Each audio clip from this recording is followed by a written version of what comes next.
अस्सलाम वालेकुम, मैं हूं इमरान आज़म और आप देख रहे हैं मेरा यूट्यूब चैनल इमरान आज़म व्यूज़। नाज़रीन, तहरीक इंसाफ का इस्लामाबाद में जारी एहतजाज तो ख़त्म हो गया, लेकिन उससे जुड़ी खबरें ख़त्म नहीं हो रही।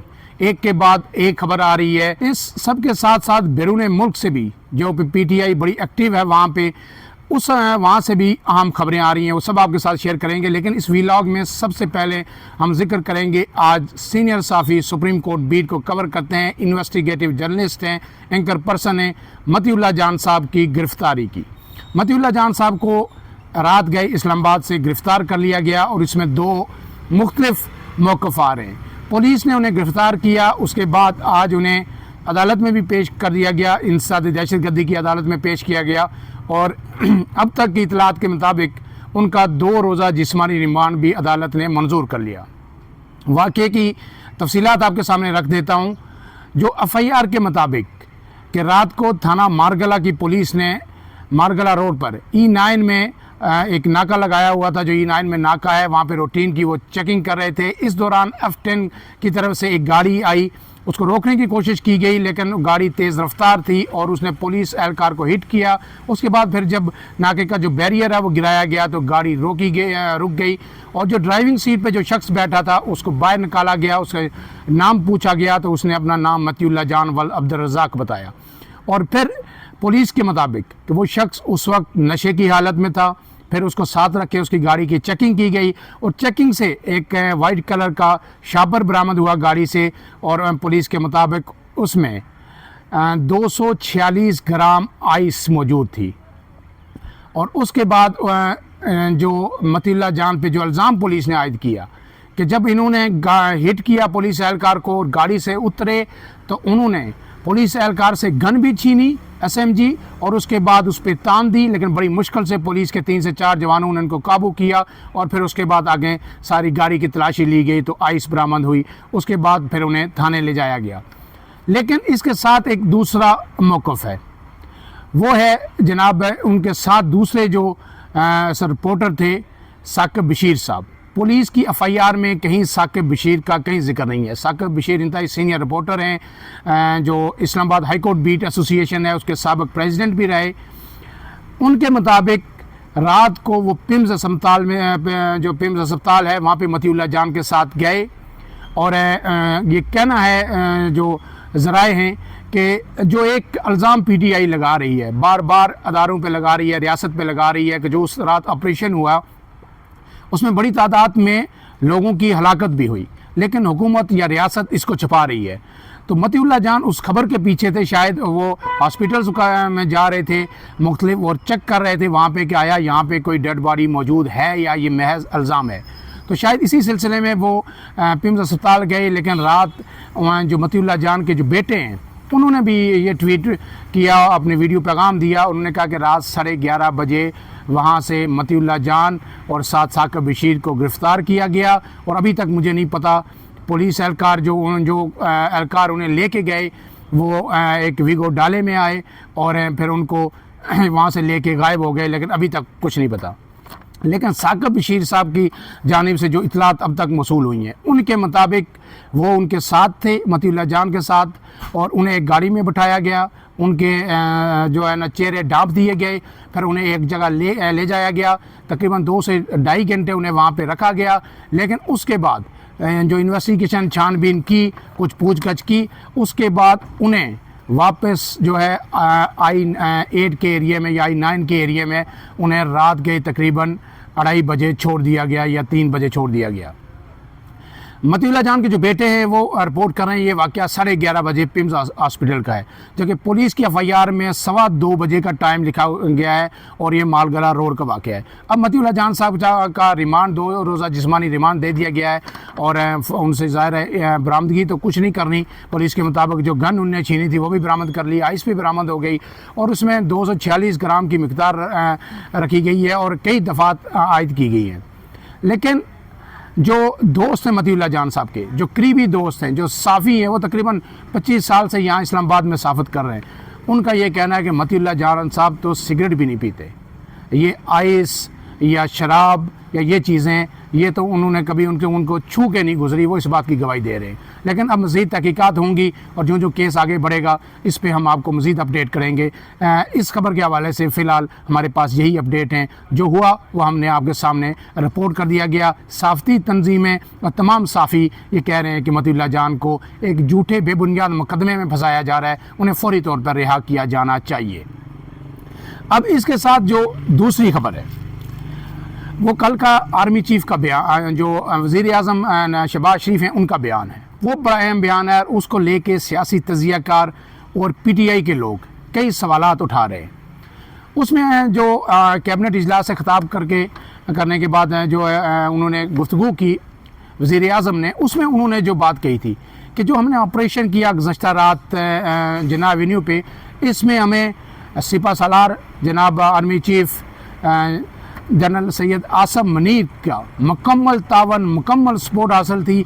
और ये जो शरपसंद जो आए थे, उनने जो लश्कर कशी की थी इस्लामाबाद पे, इसको नाकाम बनाने में और इसको ख़त्म करने में जो है वो आर्मी चीफ ने बड़ा अहम किरदार अदा किया। अब जो सियासी हलके हैं वो इसकी कुछ और ताबीर इंटरप्रिटेशन कर रहे हैं। उनका ये कहना है कि वज़ीर आज़म ने जो तमाम मलबा था, तमाम बोझ था, जो उनकी हुकूमत पे तनकीद हो रही थी, वो सब अपने गले से उतार के पाक फ़ौज के गले में डालने की कोशिश की है। उसके लिए वो दो चीज़ों को साथ मिला रहे हैं। एक तो आर्टिकल 245 जब इन्वोक हुआ और आपको पता है उसके बाद फ़ौज रेड जोन में तलब की गई, उसके बाद तमाम कंट्रोल रेड जोन का फ़ौज के पास था। और फिर उसके साथ साथ ये हुआ कि जनाब जब फ़ौज आने के बाद फिर रुकावटें आलमोस्ट हट गई, जो रेंजर्स थी वो भी पीछे हट गई, पुलिस भी हट गई और जो मुजाहिरीन थे वो सीधे D चौक तक पहुँच गए। उसके बाद फिर रात को जो सेमी कर्फ्यू की सूरत हाल हुई, लाइटें बंद हुई और उसके बाद ऑपरेशन हुआ। अब ये लोग कह रहे हैं कि जी एक तो आर्टिकल 245 लगाया, फ़ौज को बुलाया गया और उसके बाद वज़ीर आज़म का ये बयान कि जो किया उसमें तावन भरपूर रहा, यानी बिटवीन द लाइन्स वो कह रहे हैं कि जी फ़ौज इसमें बिल्कुल ऑन बोर्ड थी। और जब फ़ौज ऑन बोर्ड थी, आर्मी चीफ़ की हमायत सपोर्ट हासिल थी, उन्होंने कहा आर्मी चीफ़ के तावन से लश्करकशी नाकाम हो गई। और फिर सवाल ये उठेगा कि रेड जोन की सिक्योरिटी किसके पास थी? क्या वो रेंजर्स के पास थी? नहीं। क्या वो पंजाब पुलिस के पास थी? इस्लामाबाद पुलिस के पास थी? नहीं। वो तो फिर सेकंड टियर में चले गए थे, थर्ड टियर में चले गए थे, उस वक्त फ़ौज के पास थी। तो ये कहा जा रहा है कि जिस तरह साने मॉडल टाउन हुआ था, वहाँ भी फिर बाद में नून लीग ने, उनके रहनुमाओं ने दबे अल्फाज में लेफ़्ट राइट करके मलबा सारा एजेंसीज़ पे डाल दिया था कि खुफिया हाथ बीच में आ गए, उन्होंने ये किया। आपको पता है कि 17 जून 2014 को जो मॉडल टाउन में हुआ था, 14 लोग हमला ख़वातीन से समेत उसमें शहीद हुए थे, जबकि 70 से ज़्यादा ज़ख्मी हुए थे। अब की बार भी जब नून लीग कहीं फंसेगी, नून लीग पे बुरा वक्त आएगा, या ये जो कुछ हुआ ब्लू एरिया में, जब ये चीज़ नून लीग का ताकब करेगी तो वो फिर कहेंगे जी हमने तो उसी वक्त कह दिया था कि जो हुआ उधर से हुआ, हमने कुछ नहीं किया। अब इस सब के साथ जो तीसरी जो खबर है वो PTI से मुतल्लक है।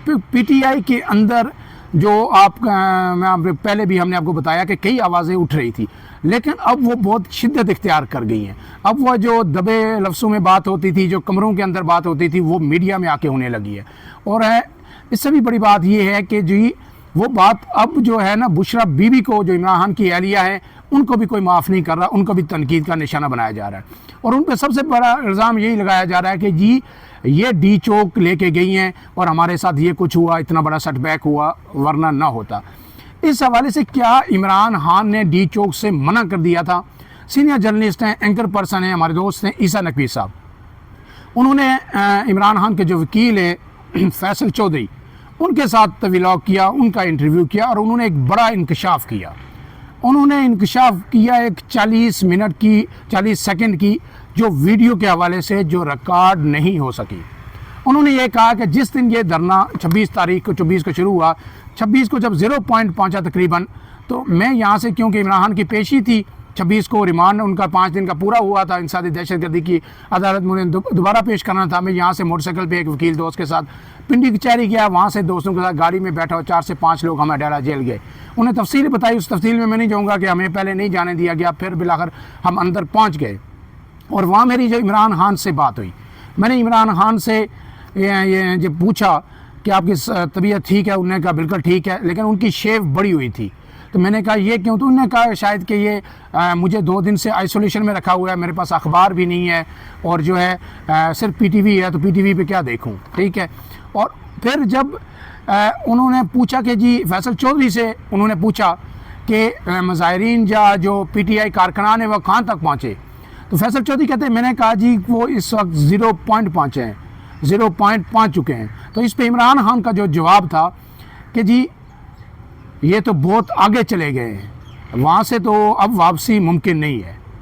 तो इमरान जो फैसल चौधरी हैं, मैंने उनसे पूछा कि वापसी क्या मतलब, तो उन्होंने कहा जी कि ये संगजानी का ऑप्शन लेके आए थे मेरे पास।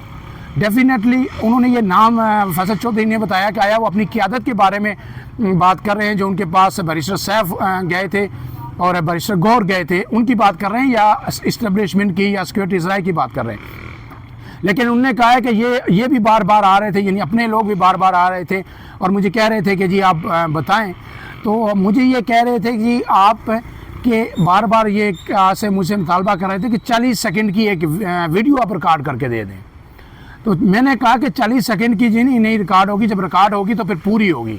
तो फिर मैंने वो वीडियो रिकॉर्ड नहीं करवाई। यानी इमरान खान ने ये कहा कि उन्होंने वीडियो पैगाम कोई जारी नहीं किया डी चौक के हवाले से, ताहम उन्होंने ये कहा कि वो इस पर रजामंद ज़रूर थे कि जी अगर संगजानी में बैठ जाते, क्योंकि उनका जो ये कहना कि फिर तो बहुत आगे चले गए हैं, वहाँ से तो अब वापसी नहीं हो सकते, इसका मतलब वो इब्तदाई तौर पर रजामंद थे। लेकिन ये चीज़ें क्या इंडिकेट करती है, मेरे कहने का मकसद या आपको सारी स्टोरी बताने का मकसद ये है कि तहरीक इंसाफ के अंदर यानी अदम एतमाद का फुकतान किस कदर बढ़ चुका है कि बैरिस्टर गौर जो चेयरमैन हैं वो अडयाला जेल गए। इमरान खान ने अगर उनसे ज़बानी भी ये कहा कि आप संगजानी की ऑफ़र कबूल कर लें, वहाँ बैठ जाए, उन्होंने आके बुशरा बीबी को बताया, लेकिन बुशरा बीबी ने अपने जो इस वक्त के चेयरमैन तहरीक इंसाफ के, उनकी बात पर एतबार करने से साफ इनकार कर दिया। उन्होंने कहा कि खान का वीडियो पैगाम है तो मुझे दिखाएं, तो फिर उसके बाद बात होगी। लेकिन उन्होंने बार बार कोशिश की, बैरिस्टर सैफ ने भी की, बैरिस्टर गौर ने भी की, बाकी जो लोग उन्हें भेज रहे थे, जो इस्टेब्लिशमेंट सिक्योरिटी के अदारे उन्हें भेज रहे थे, उनने भी कोशिश की, लेकिन इमरान खान ने ये बयान रिकॉर्ड नहीं करवाया और बात डी चौक तक चलते चलते पहुंच गई। अब जो इसमें अमेरिका में बैठे हैं शहबाज गिल, वो पहली दफ़ा जो है ना बुशरा बीबी के दिफा में आए हैं और उन्होंने कहा है कि इस वक्त पूरी क़यादत जो पीटीआई की मरकज़ी क़यादत है और जो उनकी सियासी कमेटी है, वो सब के सब निशाना बना रहे हैं बुशरा बीबी को। तो मेरी बुशरा बीबी से बात हुई है और बुशरा बीबी ने ये कहा है कि कई मौके ऐसे आए इस एहतजाज के दौरान, इस रैली के दौरान, इस धरने के दौरान, जब वो बिल्कुल तनहा थी, यानी कोई लीडरशिप उनके साथ नहीं थी और सिर्फ जो है सिक्योरिटी एहलकार थे। तो ये बात तो बुशरा बीबी बिल्कुल सही कह रही हैं, क्योंकि आपको पता है कि डी चौक ना बैरिस्टर गौर पहुँचे जो पार्टी के चेयरमैन हैं, ना सलमान अकरम राजा जो सेक्रेटरी जनरल है वो पहुँचे हैं, ना असद कैसर पहुँचे, ना शिबली फराज पहुँचे, ना अली मोहम्मद पहुँचे, और ना वो दीगर जो ख़वातीन रहनुमा उनकी हमेशा आपको मीडिया पर नज़र आती हैं, ना जरताज गुल और दीगर वो पहुँची। कोई एक लीडर भी वहाँ पे नहीं पहुँचा। बुशरा बीबी इस हद तक तो हक बजानी पे। और लेकिन एक इंकशाफ उन्होंने बड़ा किया है जो शहबाज गिल ने, उन्होंने कहा है कि बुशरा बीबी कह रही है मुझे ज़बरदस्ती वहाँ से भेजा गया, मैं किसी सूरत जाने को तैयार नहीं थी। और यहाँ तक कि बुशरा बीबी ने यह कहा कि वो जी छलांग लगाने की भी कोशिश की है, उन्होंने गाड़ी से कारकुनों को देख के वो वहाँ यहाँ पे उतर जाए, लेकिन छलांग नहीं लगा सकी। लेकिन इस बात को यहीं तक रहने दीजिए, क्योंकि अदील सरफराज हमारे सीनियर रिपोर्टर हैं, उन्होंने रात को एक एक्सक्लूसिव वीडियो शेयर की थी, ट्वीट की थी उन्होंने, जिसमें रात के बिल्कुल पिछले पैर मेरे 11:30 या 12 की बात की टाइमिंग एग्जैक्ट मुझे अभी याद नहीं, वहाँ पे G8 के एरिया में बुशरा बीबी पूरे सुकून के साथ एक गाड़ी से उतरी, आराम से जाके दूसरी गाड़ी में बैठी और वहाँ से चलती बनी। अब ये सारा सिनेरियो आपके सामने है, कई चीज़ें अनफोल्ड होनी है। पीटीआई इल्ज़ाम जो लगा रही है कि हमारी बहुत सारे लोग जाँ बाक हुए हैं, उसकी अभी तक तस्दीक नहीं हो सकी। सोशल मीडिया प्रोपेगेंडा हो रहा है या इसमें हकीकत है, लेकिन ये बात तय है कि 2 लाशें छुप सकती हैं, 4 छुप सकती हैं। जो कुछ सोशल मीडिया पे कभी 600 कहा जा रहा है, कभी 200 कहा जा रहा है, कभी कहा जा रहा है कि इज्तिमाई तौर पे कि डंप कर दी गई हैं, ऐसा मुमकिन नहीं है और ये कल भी ये बात झूठ साबित होगी। कुछ कैजुअलिटीज़ हो सकती हैं, वो अगर हैं तो वो भी छुप नहीं सकते, जितनी भी तादाद है वो ज़रूर सामने आएंगी। शहबाज गिल का ये कहना है कि हमने पहले दिन से 8 लोगों के नाम अपना जो पीटीआई का ऑफिशियल ट्विटर हैंडल है और जो पोर्टल है उस पर अपलोड कर दिया है उनके फ़ोटोज़ के साथ कि ये लोग मिसिंग है। आया वो जेल में हैं, वो गिरफ़्तार है, या वो कहीं जानबाग हो चुके हैं, या वो हॉस्पिटल्स में, अभी तक इनकी कोई इतला नहीं मिली। ये शहबाज गिल का कहना है। अब इस सब सिनेरियो में जूँ मज़ीद डेवलपमेंट्स होंगी हम आपसे शेयर करते रहेंगे, लेकिन सरेदस्त पीटीआई इस वक्त अफसरदा है और पीटीआई के कारकुनान अफसरदा है। लेकिन जो हमारे पीटीआई कारकुनान से या कुछ पीटीआई रहनुमाओं से बात हुई है, वो कह रहे हैं कि हम इस पर सोच विचार कर रहे हैं। क़यादत का गम ये थोड़ा सा ख़त्म होगा तो हम मिल बैठेंगे, हम खान से मिलेंगे, खान से मशावरत करेंगे, लेकिन एक मरतबा फिर निकलेंगे। ये सवाल ही पैदा नहीं होता कि हम इसके बाद चुप होके बैठ जाएं और खान जेल के अंदर ही रहें। क्योंकि हमने वोट के जो ताकत है उसके ज़रिए से अपना हक लेने की कोशिश की, हमें रोका गया, हमारा वो हक छीना गया। हमने पुरअमन एहतजाज की, जलसे की, बार बार दरख्वास्तें दी, वो हमें नहीं दिया गया।